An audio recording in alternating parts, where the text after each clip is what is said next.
자, 우리 이제 신명기 2장까지 왔습니다. 신명기 좀 읽고 계시죠? 예, 읽고 계실 줄로 믿습니다. 자, 명령을 거역했습니다. 1장 26절에서 명령을 거역함으로써 1장 28절에 보니까 뭘 잃어버렸어요? 갈 방향을 잃어버린 거죠. 그래서 우리가 어디로 가랴고 탄식합니다. 자, 우리가 말씀을 떠나면요, 말씀을 떠나면 우리가 살아갈 방향을 잃는 것입니다. 방향이 없는 거예요. 목적지를 모르고 사는 것이죠. 그래서 어디로 가야 하랴, 요 탄식이 나올 수밖에 없는 거죠. 그래서 말씀을 잃는다, 말씀이 없다, 말씀을 잃어버리면 갈 길도 잃어버린다는 것을 알아야 돼요. 그래서 세상 사람들은 세상을 황해라 그러잖아요.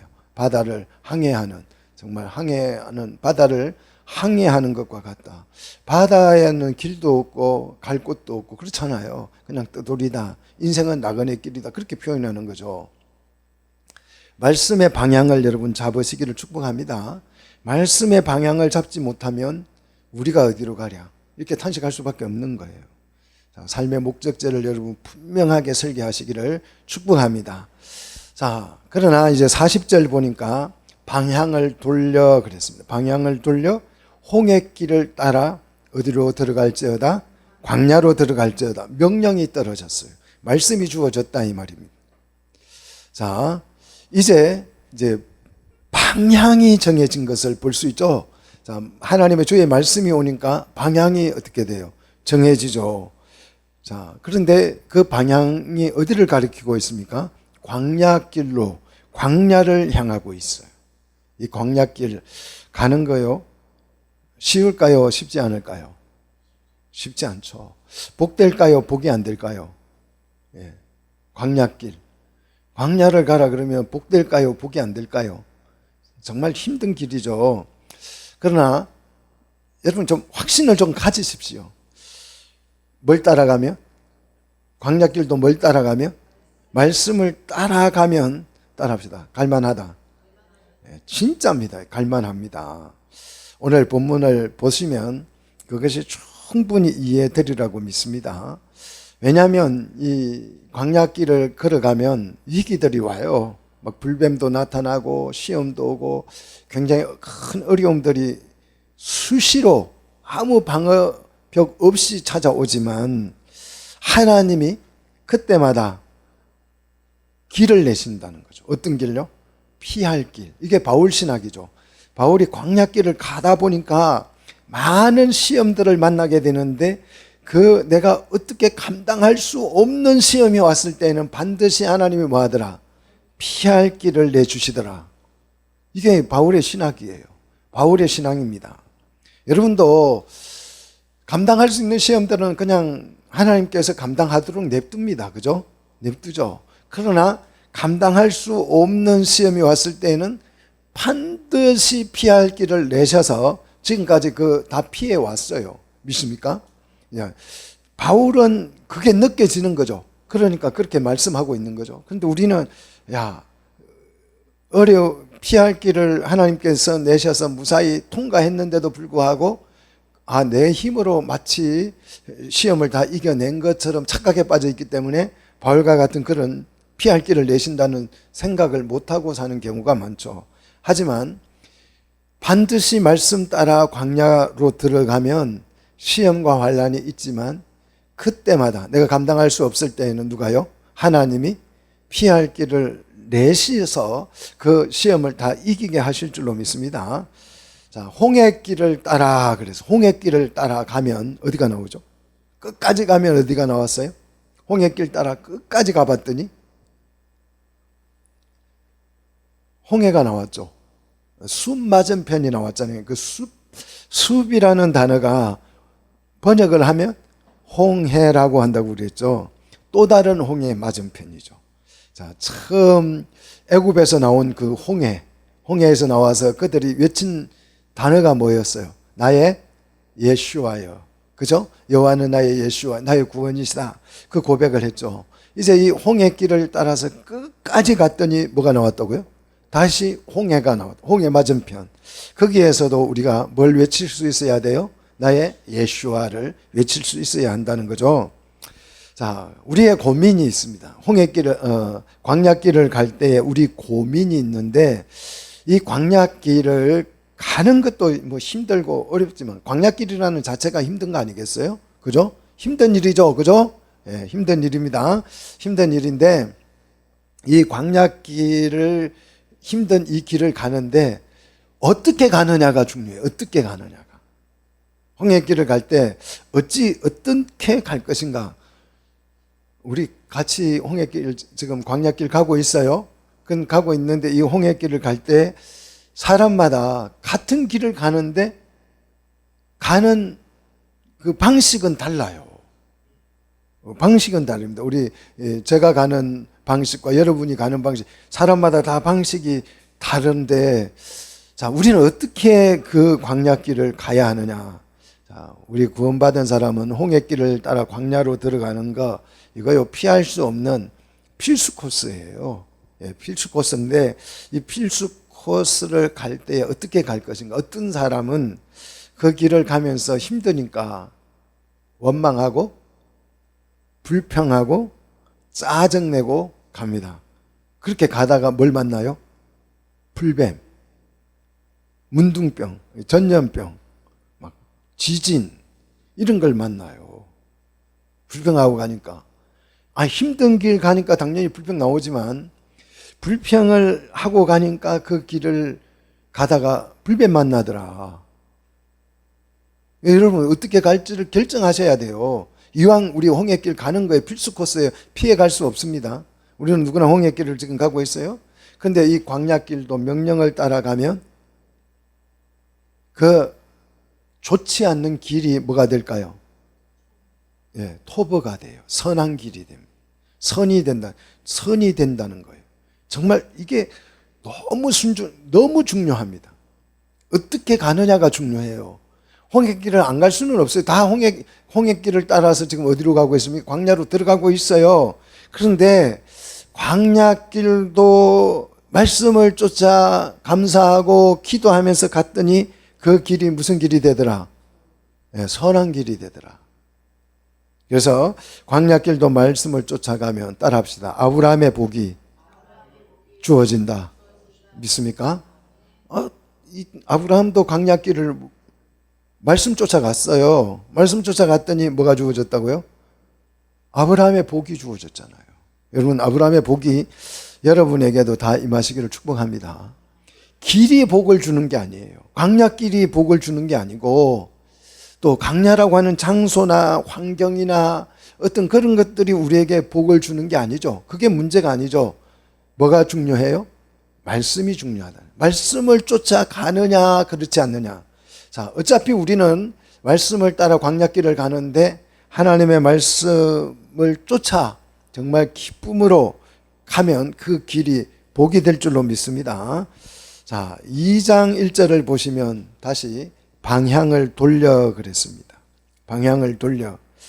여호와께서 명령하신 대로 그랬어요. 언제 명령하셨어요? 1장 40절에 명령했죠. 그 명령한 대로 그랬습니다. 그 명령한 대로 방향을 돌렸다. 자, 방향을 돌렸다는 말은 내 생각의 방향과 방향을 뭐 한 거예요? 돌린 거죠. 내 생각의 방향을 돌린 것은. 물론 지리적 방향이지만 내 생각의 방향을 돌리지 않으면 지리적 방향을 따라갈 수가 없는 거죠. 자, 방향을 돌려서 뭐대로요? 명령하신 대로예요. 명령하신 대로. 명령하신 대로 하려면 내 의지와 내 생각을 어떻게 해야 돼요? 꺾어야 되겠죠. 그래서 내 의지와 내 생각, 내 계획, 내 방식을 꺾고 말씀에 뭐 하는 거예요? 순종해야 이 명령대로 순종할 수 있는 거죠. 자, 홍해길로 광야에 들어가서 그랬습니다. 들어가서. 자, 이 들어가다는 말은 무슨 단어냐 그러면 뽑아내다는 뜻이에요. 뽑아내다. 자, 그 당시에 여행을 가려면 제일 먼저 뭘 해야 될까요? 여행 가려면, 이사를 가려면, 광야길을 따라서 가라 그래서 가려면 가장 먼저 해야 될 일이 뭘까요? 그 당시에, 지금 말고, 지금은 여러분 이사 가려면 뭐부터 해야죠? 전기세금 계산하고 물세 계산하고 이런 거 다 하고 나서 이사센터 불러가지고 짐 옮기고 그거잖아요. 그 당시에는 뭐부터 했을까요? 말뚝부터 뽑았습니다. 왜? 그 당시에는 뭐 치고 살았어요? 텐트를 치고 살았기, 천막 치고 살았기 때문에. 그래서 들어가다는 말은 뽑아내다는 뜻이에요. 자, 뽑아내다. 자, 그래서 들어가고 하면 뭐부터 해요? 말뚝부터 전부 다 가서 뽑는. 군인들이 이거는 너무 잘 알죠. 군대 갔다 오신 분들은 텐트 치고 있다가 이동 준비하면 뭐 합니까? 전부 다 말뚝 뽑아가지고 텐트 접어가지고 딱 싸죠. 그리고 이제 이동하는 거죠. 그와 같은 것입니다. 자, 광야에 들어가기 위해서 말뚝을 뽑고 여러 날 동안 어디를? 세일산을 두루 다녔다 그래서 세일산을 두루 다녔다. 여러 날 동안 그랬는데 여러 날은 며칠일까요? 여러 날 38년입니다. 38년. 며칠이 아니고 38년 동안 뭐 했다고요? 세일산을 주위를 뭐 했다는 거예요? 계속 산을 맴돌았다는 거죠. 산을. 그러니까 38년 동안 말뚝을 뽑아서 이동하고 이 일을 세일산 주변을 빙빙 돈 거예요. 앞으로 가지 않고 제자리에서 빙빙 돈 것입니다. 자, 38년 하면 누가 생각나요?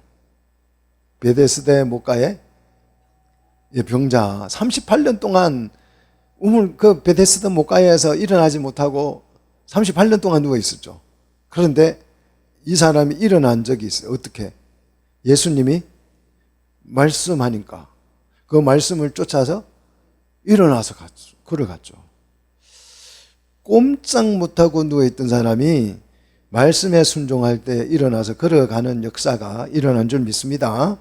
자, 말씀을 떠나면 우리는 항상 제자리 걸음밖에 못하죠. 말씀을 쫓아가야 앞으로 갈 수 있는 겁니다.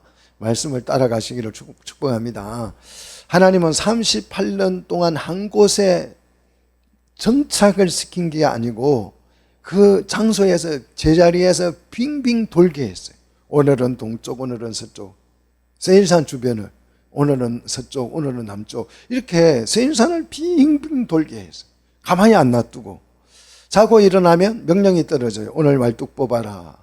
그리고 옮겨라. 그래서 한 3km 가다가 또 말뚝 치고 또 거기에다가 하루 저녁 자고 또 자고 일어나면 또 명령이 떨어지고. 자, 그래서 오른쪽으로 오늘은 간다. 내일은 왼쪽으로 간다. 이걸 몇 년 동안 했다고요? 38년. 그래서 제가 이제 몇 번이나 이걸 이동을 했는가, 40년간 몇 번이나 이동을 했는가 한번 찾아봤더니 40번을 이동합니다. 40년 동안 40번. 여러분, 이사 몇 번 해보셨어요? 저는 한 20번 정도 한 것 같아요. 자취 때부터 시작하면 막 여기저기 막 부산에서 하동에서 뭐 또 김해에서 통영에서 뭐 정말 열심히 이사를 많이 다녀본 것 같아요. 그런데 40년 동안 40번이면 1년에 한 번 꼴이죠. 1년에 한 번씩 이사를 하게 했습니다. 그래서 민수기 33장에 가서 보면 이제 그 40번이라고 하는 이사를 하게 하는데 반복적으로 이동을 하게 하는데 정기적으로 이동한 것이 아니고 민수기 민수기 9장 22절을 보십시오. 자, 정기적으로 1년에 한 번씩이 아니에요. 자, 민수기 9장 22절. 딱 1년에 정기적으로 다니면 그것도 할만해요. 그런데 이게 정기적이지 않고 비정기적입니다. 한번 보십시오. 9장 22절에 보니까 어떨 때는 며칠 만에, 이틀 만에, 환장하죠. 이틀 만에. 어떨 때는 한 달 만에, 어떨 때는 1년 만에. 어떤 때는 1년 동안 그냥 아무 말도 없이, 그래요. 이사 언제 가? 여기 좀 이거는 왜 이렇게 불편한데 또 냅두는 거야? 이런 생각이 들지 않겠어요? 근데 어떨 때는 여기 좀 괜찮네. 이거 좀 괜찮네 하면 이틀 만에 내일 자고 일어나면 가라는 거예요. 어떨 때는 또 한 달 만한 게 좀 익숙해지니까 어떻게 해요? 익숙해지니까 살만한데 이제 좀 숨쉴만한데 또 이사. 어떨 때는 1년 만에. 제가 1년 만에 이사 머물게 한 곳은 아마도 생각하기에 정말 힘든 곳일 거예요. 물 떠오기도 힘들고 지리적 환경도 안 좋고 덥고 막 정말 열악한 환경에서는 또 1년 동안 냅뒀다가 가장 좀 여기 좀 숨쉴만 하면 그냥 이틀 만에 가라고 그러고. 자, 왜 매번 말뚝을 뽑아서 새로운 텐트를 치라고 했을까? 이 광야에서. 광야길 가는 것만 해도 힘든데 왜 자꾸 이동을 하게 했어요? 그냥 40년 동안 한 곳에 푹 처박아 놓은 게 아니고 이틀 만에, 한 달 만에, 1년 만에 왔다 갔다 하게 왜 이렇게 매번 움직이게 했을까요? 이게 뭐냐 그러면 훈련입니다. 무슨 훈련요? 반복 훈련이. 반복 훈련. 자, 그리고 시도 때도 없이 반복을 했습니다. 정기적으로 한 게 아니고 어떨 때는 이틀, 어떨 때는 한 달, 어떨 때는 1년. 시도 때도 없이 이걸 비상훈련이라 그래요. 비상훈련. 이 비상훈련은 정해진 훈련이 아니에요. 그냥 마음대로예요. 그 부대장 마음이죠. 비상훈련은. 아무 때나 부사대장이 오늘 비상훈련 한번 해야 되겠다면 호가 불고 비상하면 비상이 걸리는 거예요. 군대는 그래요. 자, 비상훈련이죠. 왜 이렇게 반복 비상훈련을 시켰느냐? 이거 잘 아셔야 돼요. 모든 일은요, 훈련으로 완성됩니다. 훈련으로 되는 거예요. 훈련을 받지 않으면 일을 이루어 갈 수가 없는 거죠. 하나님의 일을 만들어 갈 수가 없는 거죠. 그래서 순종. 가끔 목회자들 사이에서는 이런 얘기가 많아요. 직분자를 세울 때에 성품 좋은 사람을 세워야 한다는 거예요. 성품 좋은 사람. 성품 안 좋은 사람 세워놓으면 이게 나중 막 이상한 반항하고 막 저항하고 순종도 안 하고 그냥 목회 방해만 되고 힘들게만 한다는. 그래서 믿음보다도 순종이 좋은 사람을 성품이 좋은 사람을 세워야 한다. 뭐 이런 얘기들이 많습니다. 그런데 순종은요, 성품으로 되는 것 같아 보여요. 순종은 성품으로 되는 것 같지만 사실은요, 훈련으로 됩니다. 훈련을 받으면 순종할 수 있어요. 정말 성품이 안 좋은 사람도 훈련이 잘 되면 순종할 수 있게 되죠. 자, 그래서 성품이 좋다고 순종할까요? 성품 좋은 거로 따지면 누가 순종을 우리 교회에서 제일 잘할 것 같아요? 생각해 보십시오. 마음속에 딱 떠오르는 사람 있죠? 그런데 순종은 성품으로 되는 것이 아닙니다. 같은 일을 반복 훈련하면서 순종을 배우는 거죠. 그래서 왜 반복 훈련을 시키는가? 눈 감고도 순종할 수 있도록. 그냥 순종할 수 있도록. 눈 감고도. 그래서 군대는 가면 무조건 반복 훈련이에요. 했던 것도 해요. 했던 것도 하고. 제자리 걸음만 막 얼마나 많이 시키는지 몰라요. 제자리 걸음 뒤로 가, 앞으로 가, 옆으로 가, 좌로 가, 우로 가. 이래가지고 운동 연병장을 맨날 뺑뺑이 돌아요. 그 왜 뺑뺑이 돌아요? 이제 전쟁이 나면 그 훈련을 한 사람 군대만이 어떻게 총알이 날아오고 포탄이 떨어져도 대열을 흐트리지 않고 앞으로 전진할 수 있는 거예요. 그래서 제식 훈련을 냅다 시켜야 되는 거죠. 이게 전문성 훈련이죠. 반복하는 거예요. 여러분 어떤 것도 나는 잘 못해도 계속 반복하면 실력이 는다 안 는다? 늘게 돼 있어요. 그래서 재능이 있는 사람과 없는 사람을 이렇게 연습을 시켜보니까 그 2만 시간인가 10,000시간 법칙이라는 게 있어요. 그 일정 시간을 넘어가면 재능이 있는 사람과 없는 사람이 비슷해지더라는 거예요. 운전은 보면 알잖아요. 처음에 운전은 어떤 사람은 빨리 배우고 어떤 사람은 느리게 배워요. 그런데 한 20년 운전하고 반복하고 나면 어떻게 돼요? 뭐 비슷해져요. 비슷해집니다. 그래서 전문적으로 하나님의 말씀에 순종할 수 있는 훈련이 우리 스스로 돼야 될 줄로 믿습니다. 이렇게 해야 광야길을 어떻게 갈 수 있다고요? 감사하면서 복이 되는 길을 갈 수 있다는 거죠. 자, 3절을 보시면 이제 이 산을 두루 다닌 지 어떻게 됐다고요? 오래됐다는 거예요. 오래됐다는 말은 훈련이 충분히 됐다는 뜻이죠. 자, 요 말씀 어디서 많이 본 말씀 아닙니까? 신명기 1장 6절, 7절에 보니까 요 말씀이 어디에서 주어졌었어요? 시내산에서, 호렙산에서, 그죠? 호렙산에서 여기 간 지 오래됐다 그랬죠. 몇 년 거했어요? 호렙산에서? 2년 거했죠. 그런데 여기서는 몇 년요? 세일산에서는 몇 년요? 38년.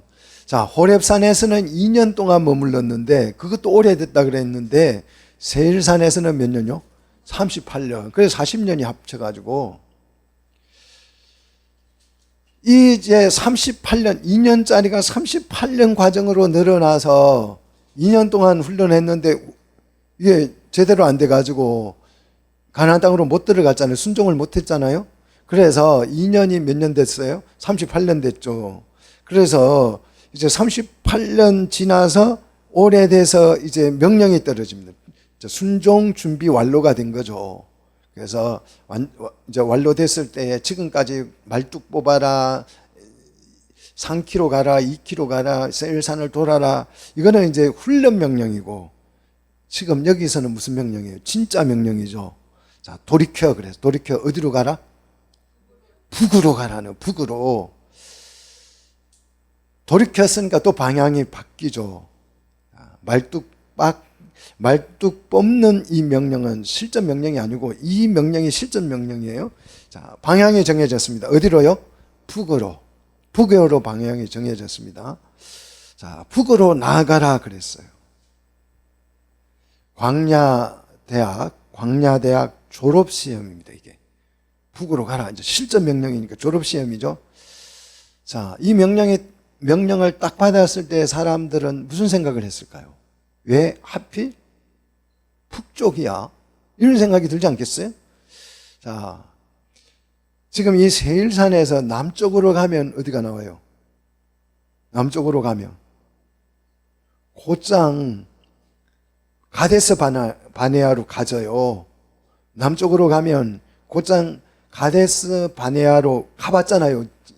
그 시내산에서 가데스 바네아로 갔었잖아요. 한번 갔던 길이잖아요. 그리고 가나안 땅으로 가는 가장 단거리 길입니다. 가데스 바네아 방향으로 가는 것이. 그리고 그곳으로 가면 적이 없어요.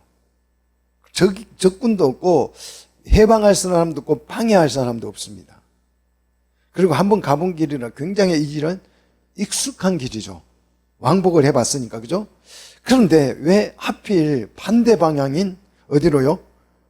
북쪽으로 가라 했을까 하는. 이 길은 이제 모압 쪽으로 해서 빙빙 돌아가지고 요단강을 건너서 가나안 땅으로 들어가는 길이 나와요. 한참을 돌아야 돼요. 어마어마하게 돌아야 됩니다. 한 3배, 4배는 돌아가는 길이죠. 그리고 이 길은 가는 길목마다 강적이 기다리고 있습니다. 강적이 기다리고 있고 그 강적 중에 첫 번째 강적이 누구냐 그러면 아모리족. 이거 놀라셔야 돼요. 아모리족 나오면 여러분 놀라야 됩니다. 이 아모리족 안악자손 때문에 어떻게 됐어요? 가데스 바네아에서 실패했잖아요. 근데 이 길로 가면 아모리족 헤스본 왕 시온이 기다리고 있죠. 시온과 마주치게 되어 있습니다. 두 번째는요, 바산 왕 옥이라 그랬죠. 바산 왕 옥. 이것도 어마어마한 그 침상을 보면 입이 쫙 벌어질 만큼 굉장히 힘이 센 강적입니다. 그리고 그 길로 가면 요단강도 건너가야 돼요. 강을 건넌다고 하는 것은 굉장히 또 위험하잖아요. 그리고 모압 광야도 지나가야 돼요. 광야를 하나 더 지나가야 합니다. 자, 그런 방향이 북쪽 방향이에요. 근데 실전 명령이 딱 떨어졌는데 그 명령을 받고 보니까 어디로 가라? 남으로 가라 그랬으면 콧노래 부르고 갈 수 있는데 북쪽으로 가라. 그래서 무슨 생각을 할까요? 와, 하나님께서 아직도 성이 안 풀렸네. 우리 골탕 좀 먹이려고. 그런 생각이 들지 않겠어요? 예, 하나님 하필이면 남쪽이 아니고 북쪽이에요? 이런 생각이 들지 않겠어요? 그래서 우리 이제 이런 경우에 우리 입에서 나오는 말이 있지. 이거는 아니지. 하나님, 이거는 아니잖아요. 아니, 왜 좋은 길 놔두고 이 길로 가게 하세요? 이거는 아니잖아요. 이 말이 우리 입에서 나오면 끝이에요. 못 참는 거죠. 이거는 아니지 그러면. 이거는 아니, 이거는 아니잖아 하면 이제 그때부터 싸움이잖아요. 그렇지 않으세요? 예, 무슨 문제가 생길 때 도를 넘었다 이거죠. 남쪽으로 가면 코앞에 가리스 반에 나오고 그냥 곧장 어디로 가면 돼요? 가나안 땅 들어가면 돼요. 벌스바 거쳐가지고. 야곱이 애굽으로 내려올 때 벌스바 거쳐서 내려온 거 아니겠어요? 야곱이 다녔던 길 아니겠어요? 그리고 애굽의 양식사로 매번 왔다 갔다 했던 길이 벌스바 지나서 가는 길이에요. 그런데 북쪽으로 가라는 거예요. 남쪽이 아니고 북쪽으로 가라. 그러나 충분히 순종에 훈련된 사람은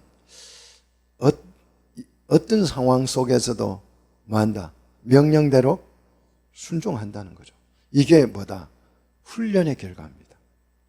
덜 훈련된 사람은 어떻게 해요? 판단하죠. 선악을 자기 기준으로 판단합니다.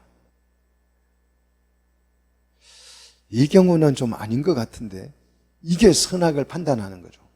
내가 내 기준으로. 정말 이 개념을 잘 아셔야 돼요. 우리 한번 선악을 우리가 어떻게 판단하는지 여러분 한번 보십시오. 인생을 한번 보십시오. 아, 이거는 아닌데. 나는 원래 인생 이렇게 살라고 산 거 아닌데. 내가 이러려고 시집 왔어? 내가 이러려고 장가 갔어? 내가 이러려고 이 교회에 왔어? 선악을 누구 기준으로? 내 기준으로 판단하는 경우가 굉장히 많습니다. 하나님께서 광야에서 가나안 땅으로 들어갈 수 없도록 제한한 사람이 누구예요? 선악을 판단한 사람, 분별한 사람들이잖아요. 그래서 분별할 줄 모르는 사람만 어떻게 하라 그랬어요? 가나안 땅에 들어간다고 그랬죠. 지난주에 설명을 드렸죠. 자, 이 말, 그러면 선악을 우리는 판단하지 말라는 뜻인가? 아니에요. 옳고 그른 거 가려야죠. 그런데 우리가 옳고 그름을 가릴 때에 그 판단 기준이 중요하다는 거예요. 기준이.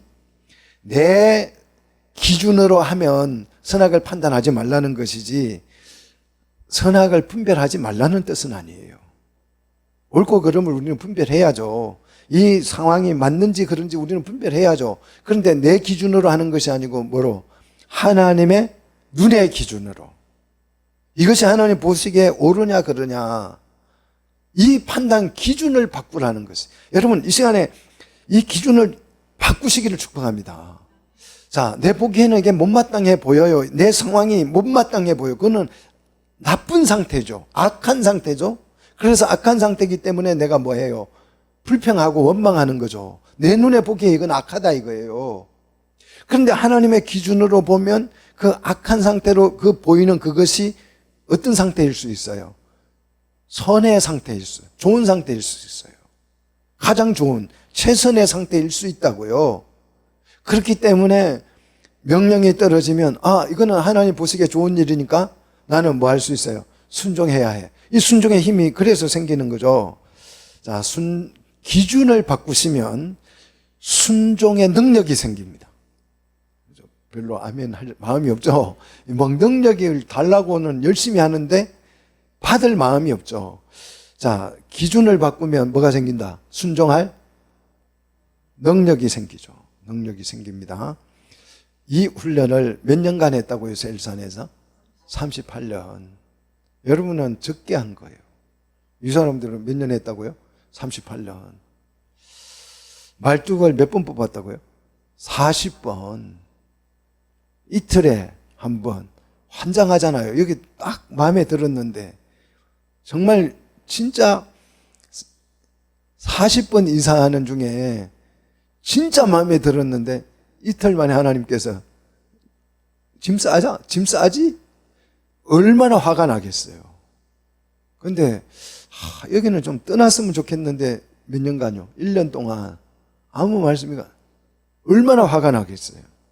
그런데 판단의 기준을 바꿔야 돼요. 판단의 기준을.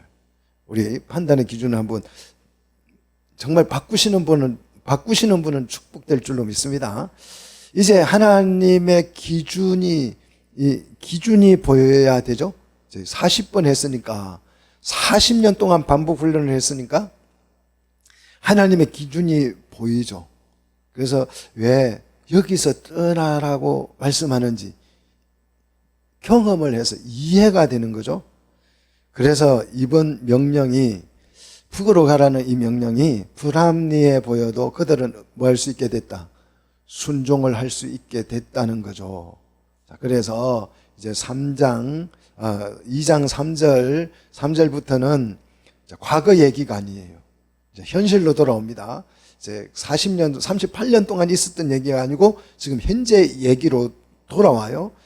자, 지금까지 과거에 훈련받은 얘기, 38년 동안 말뚝을 뽑기 했던 그 정말 매번 비상훈련을 하고 반복훈련을 했던 그 훈련을 끝내고 현재로 돌아옵니다.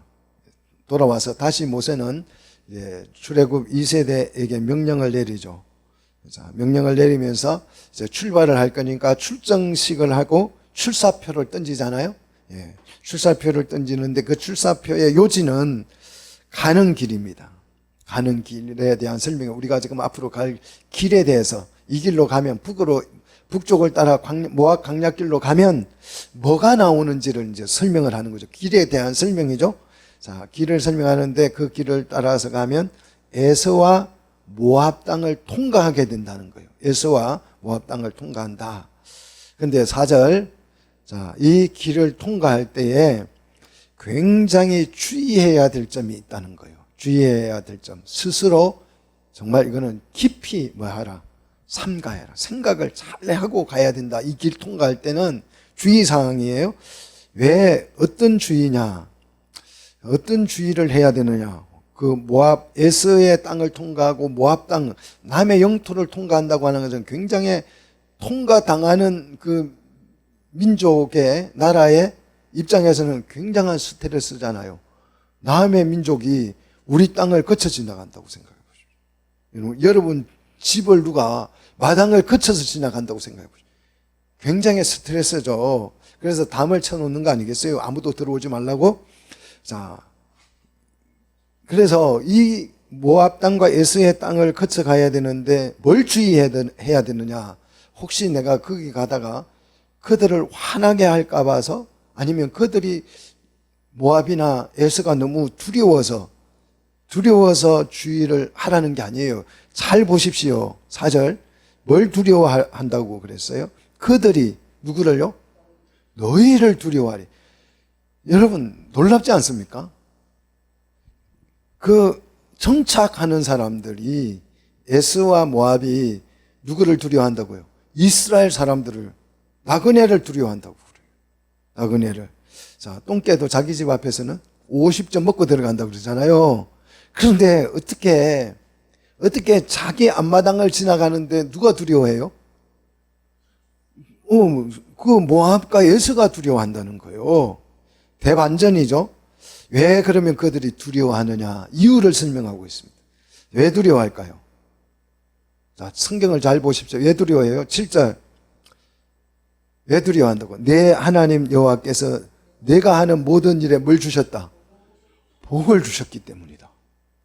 자, 광야 길이 무슨 길이에요? 축복의 길입니다. 복을 주셨다 그러잖아요. 내 하나님 여호와께서 내가 하는 모든 일을 복을 주셨기 때문에 에스나 모압이 너희들을 두려워한다는 거예요. 이게 누구 신뢰예요? 아브라함이 흉년이 들어가지고 어디로 갔어요? 블레셋 땅 아비멜렉에게 갔었죠. 가서 엄청 구박을 받았어요.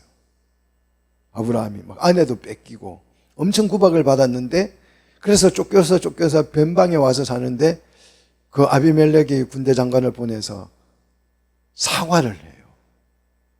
화해를 합니다. 왜 그러니 그랬더니, 내가 가만히 너를 보니까 하나님이 너와 함께 있더라는 거예요.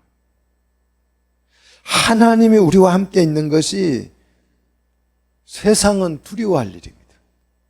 하나님이 우리와 함께 계시는 줄 믿습니다. 우리 조금 작아도 상관없어요. 하나님이 우리와 함께 계셔. 세상이 두려워한다는 거죠. 쩔쩔맨다는 겁니다. 숫자가 많은 게 중요한 게 아니고 하나님이 함께 계시느냐 안 계시느냐, 이게 중요하죠. 하나님이 함께 계셔서 복을 주셨기 때문에 모압과 에서가 두려워한다는 거죠. 그리고 40년 광야 생활을 했어요. 근데 이 광야 생활을 한 이것이, 40년간 광야 생활 이것이 그들은 징계라고 생각을 했는데 하나님이 뭘 주셨다고? 그 시간에요? 복을 주셨어요. 복을 받는 시간이었다. 이게 여러분, 광야길을 말씀에 순종하면 광야길도 뭐가 된다? 복이 된다. 이걸 아셔야 돼요. 그래서 즐겁게 가시라고요. 즐겁게 순종하며 콧노래 부르며 기도하며 찬양하면서, 바울과 신라가 감옥에 갇혀서 찬양한 것처럼, 감사한 것은 그렇게 하시라고요. 그러면 그 길이 뭐가 된다? 복이 된다는 거죠. 그리고 이 큰 광야는 정말 어마어마하게 넓은 광야죠. 사람이 살 수 없는 광야죠. 정말 이런 광야에 여러분 딱 가면 겁부터 납니다. 내가 여기서 살아남을 수 있을까? 겁부터 나요. 이 큰 광야 앞뒤 다 보면 돌멩이 들판밖에, 아무것도 없는 돌멩이 산밖에 안 보여요. 이 큰 광야를 두루 다님을 알고 그랬어요. 두루 다님. 야, 이 사람들이 이 광야에서 40년 동안 살아남았다면 이 사람들의 강력함은 이미 주변 사람들에게 증명된 거죠. 그래서 그들을 어떻게 한다고요? 두려워한다. 너희를 두려워하게 될 것이다. 그러니 정말 조심해서 그들의 땅을 지나가야 해. 이렇게 지금 모세가 설명을 하고 있는 거죠.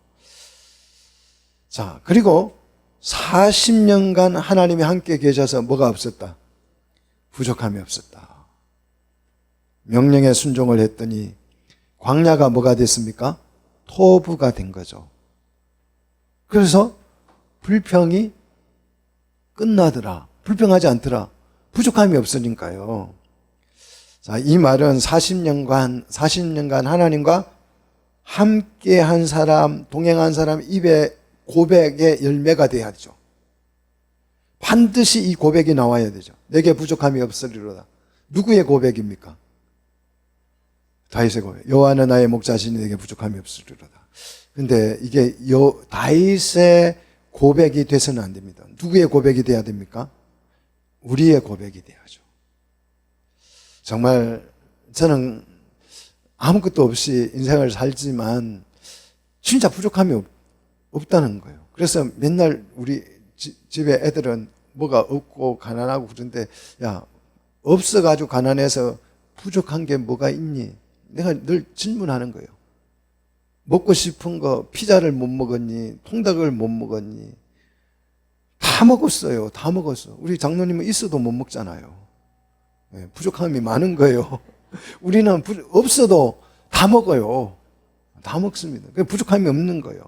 이 부족함이 없으리로다. 이 고백이 다윗의 고백이 아니고 나의 고백이 돼야 될 줄로 믿습니다. 근데 이게 안 나오면 이제 그때부터 없는 게 많아가지고 시작도 끝도 다 뭐예요? 불평이죠. 하나님 왜 이래요? 왜 나한테는 이래요? 나만 왜 그래요? 저 사람 친구 보니까 저 애는 나보다 공부도 못했었는데 잘 나가는데 나는 왜 이 모양이에요? 그래서 전부 다 불평밖에 안 나와요. 하나님이 함께 계시면 부족함이 있다 없다? 없다는 거. 요거 여러분의 믿음이 되기를 축복합니다. 이스라엘과 함께 계신 하나님이 너무 멋지고 강하시다. 그래서 사람들이 이스라엘을 뭐한다? 두려워한다. 그러므로 그 지역을 통과할 때는 뭐 해야 된다? 조심해야 한다. 큰 소리를 내면 안 된다. 조심조심 발뒤꿈치 들고 살금살금 건너가. 큰 소리를 내면 그들이 어떻게 돼요? 놀래가지고 기절할 수 있어. 놀래가지고 막 소도 이렇게 놀래면 벌쩍벌쩍 뛰면 다칠 수 있죠. 그러니까 놀라게 하지 않아야죠. 말도 충격을 주면 말이 놀래가지고 깜짝 놀래가지고 뛰면 어떻게 돼요? 다치게 되죠. 낙마하게 되죠. 그러니까 놀래게 하지 말라는 거예요. 혹시 다칠지도 모르니까. 그들이 놀래서 날뛰다가 5절 그리고 다투지 마. 가다가 다투지 마. 왜? 그들이 눈만 부릅떠도 너희들을 왜? 무서워해서 막 주먹을 날리고 돌 던지고 그럴 수 있으니까. 어렸을 때 싸워보면요, 힘이 약한 애가 돌 들죠. 비겁하게. 그죠? 그래서 돌 던지면 맞을 수 있잖아요. 그러니까 다투지 마.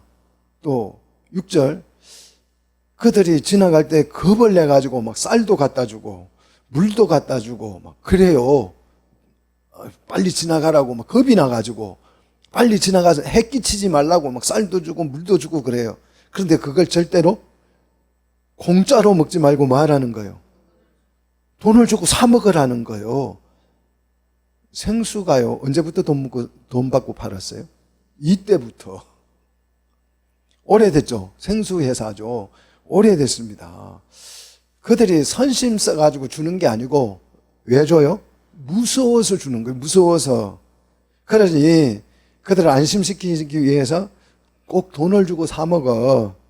이렇게 모세가 명연설, 출사표를 던졌죠. 자, 이게 여러분 말이 된다고 생각합니까? 그들이 왜 무서워해요? 자기 집에서. 네? 자기 집에서. 강아지도 무슨 일 있으면 자기 집으로 피하잖아요. 근데 자기 집 앞으로 지나가는데 왜 무서워해요?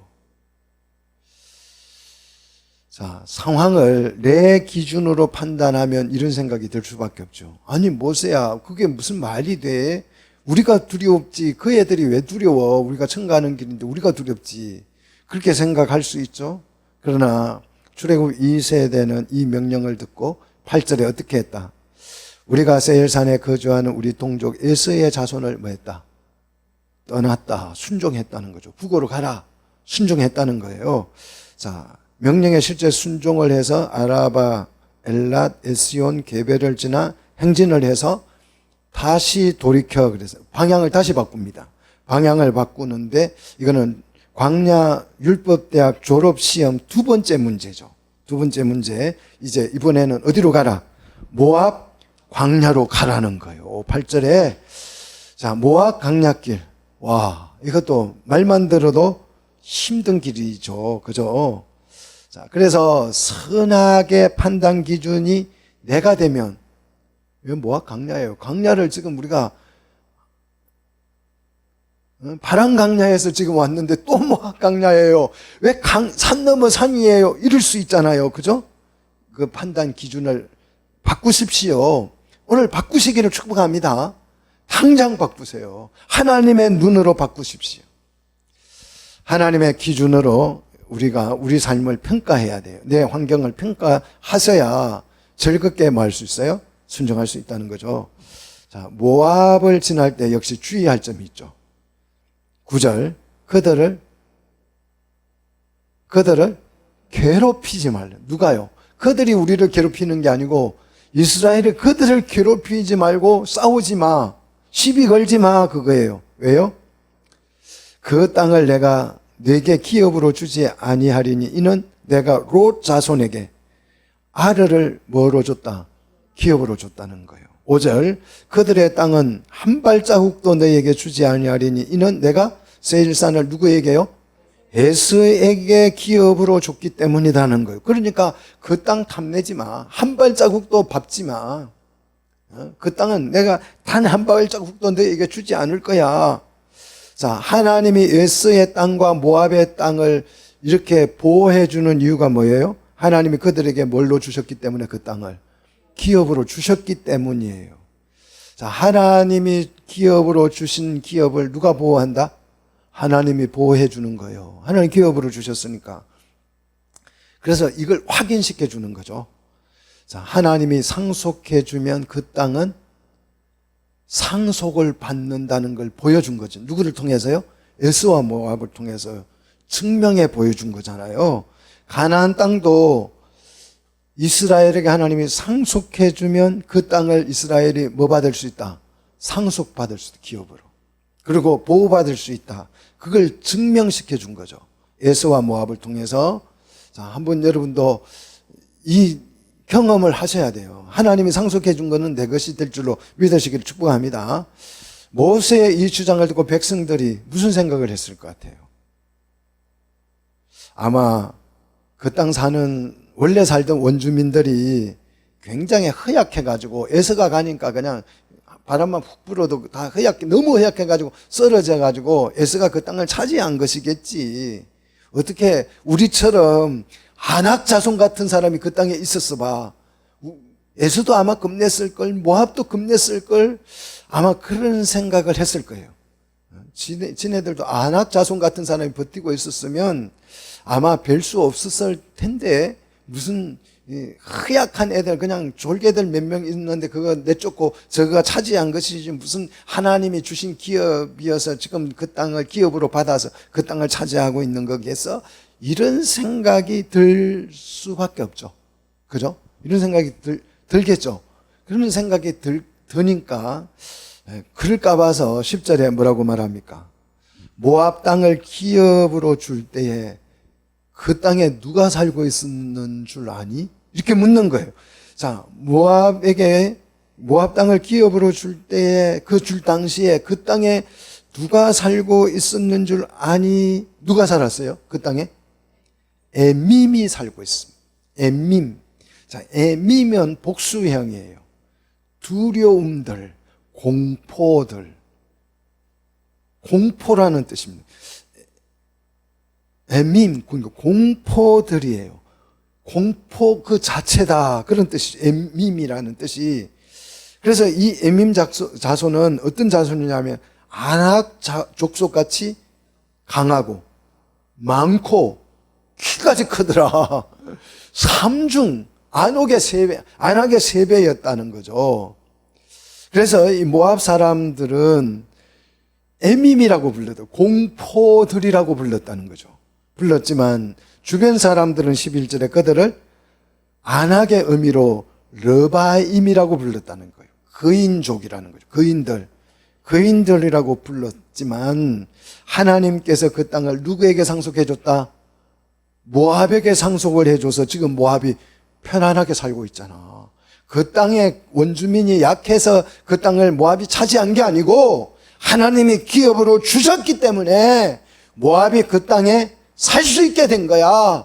내가 기업으로 주면 따라합시다. 주인이 바뀐다. 믿습니까? 하나님이 상속해 주면 주인이 바뀌는 줄로 믿습니다. 하나님이 이 땅을 상속해 주면 주인이 바뀔 줄로 믿습니다. 하나님께서 북한 땅도 하나님이 우리 남한에게 기업으로 주시면 주인이 바뀔 줄로 믿으시기를 축복합니다. 저 만주 땅도 주인이 바뀔 수 있어요? 하나님이 뭘로 주면? 기업으로 주면. 하나님이 기업으로 주면 주인이 바뀐다는 사실을 우리는 알아야 합니다. 자, 그래서 12절, 그러면 에서는요? 그 땅에 누가 살았어요, 원래? 호리 사람들이 살았죠. 호리 영토였죠. 이 호리도 굉장히 강한 민족이죠. 그 강한 민족을 멸하시고 하나님께서 에서에게 뭘 주셨다? 기업으로 상속해 주셨다는 거예요. 그래서 에서를 한번 봐. 잘 살고 있지? 세일산에? 이렇게 이제 하나님이 기업으로 주면 그 땅의 주인이 바뀐다는 사실을 증명해 보여준 거죠. 자, 그리고 나서 13절 세 번째 명령. 일어나서 어디를 건너가라? 세렛 시내 강을 건너라는 거. 세렛 강을 건너가라.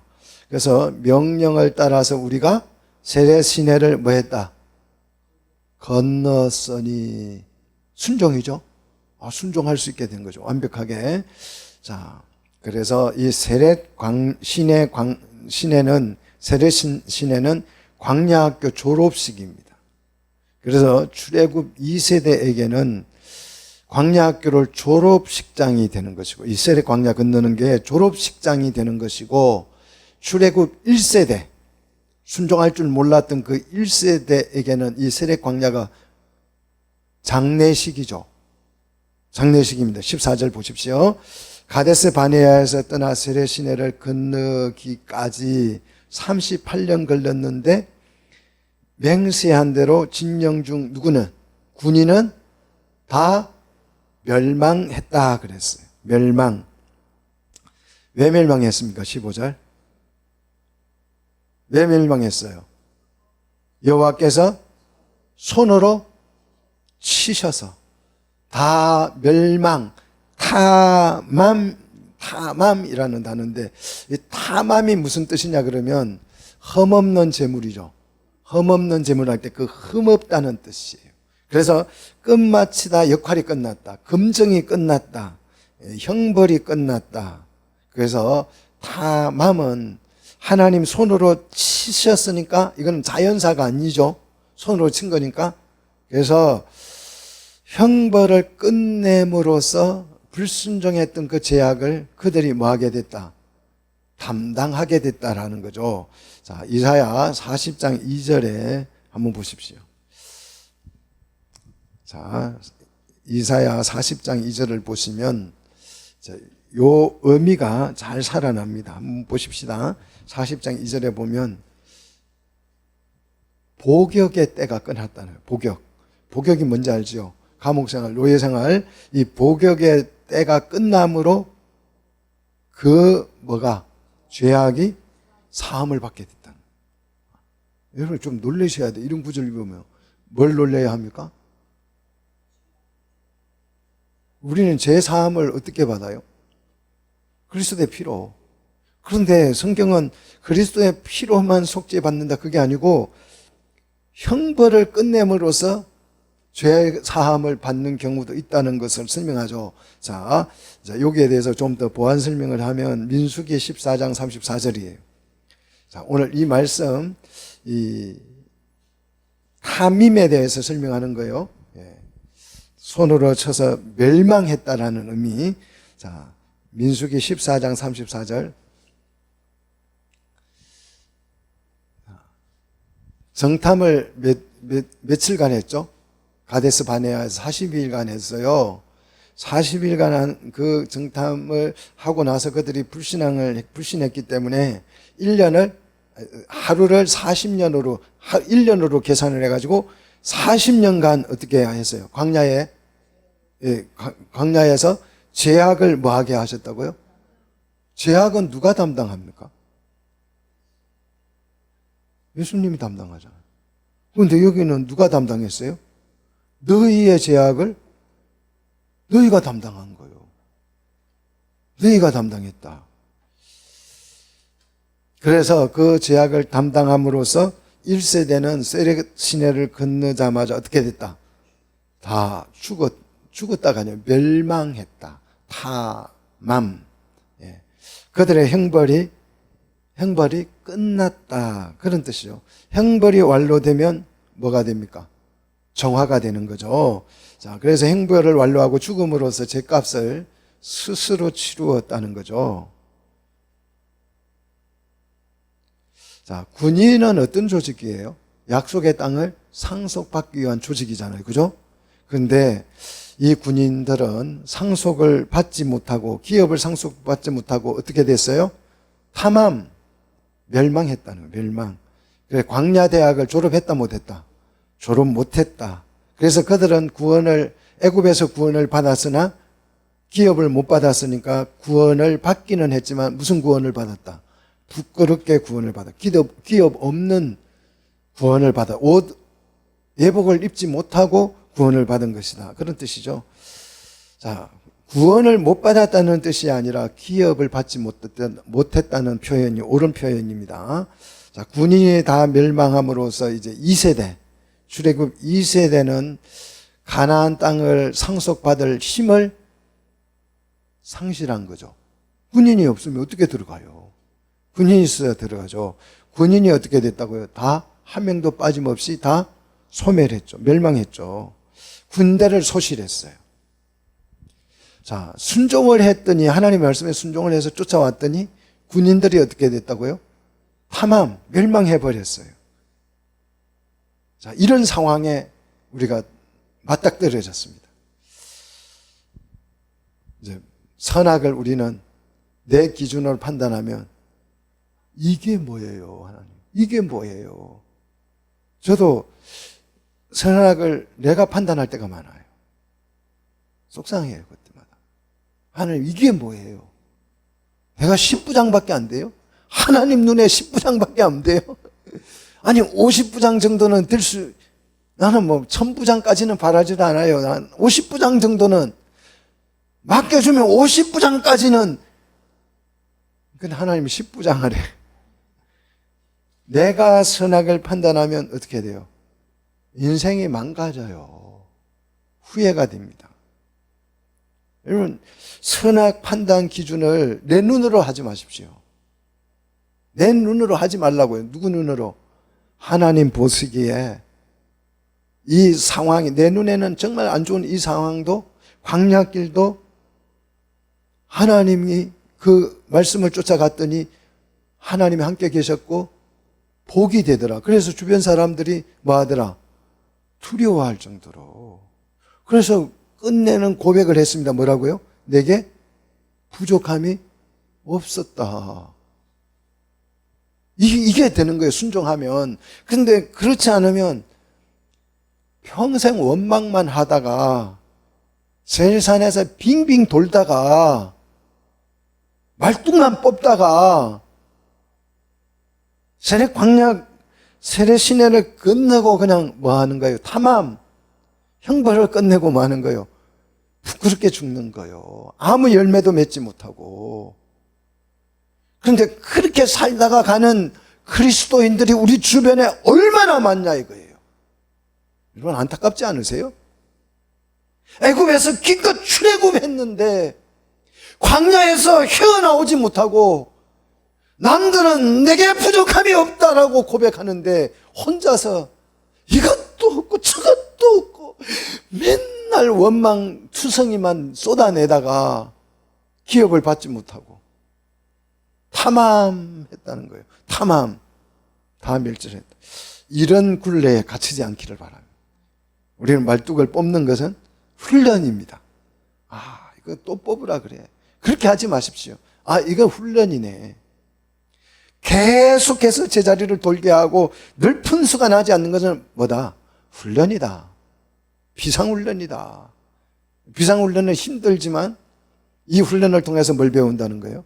진짜 명령에 순종할 수 있는 능력을 키우는 거예요. 이 능력을 키우셔서 가나안 땅을 얻으시기를 축복합니다. 자, 그러면 어떤 기준으로? 이제 군인들도 다 죽은 상황이 됐어요. 절망적인 상황이잖아요. 우리 기준으로 보면. 그런데 이 2세대, 출애굽 2세대가 어떻게 이 훈련을 통해서 명령에 순종하게 되는지 우리가 다음 시간에 한번 추적을 해보도록 하겠습니다. 여러분, 읽어오시면 성경 공부 시간이 더 재밌을 줄로 믿습니다.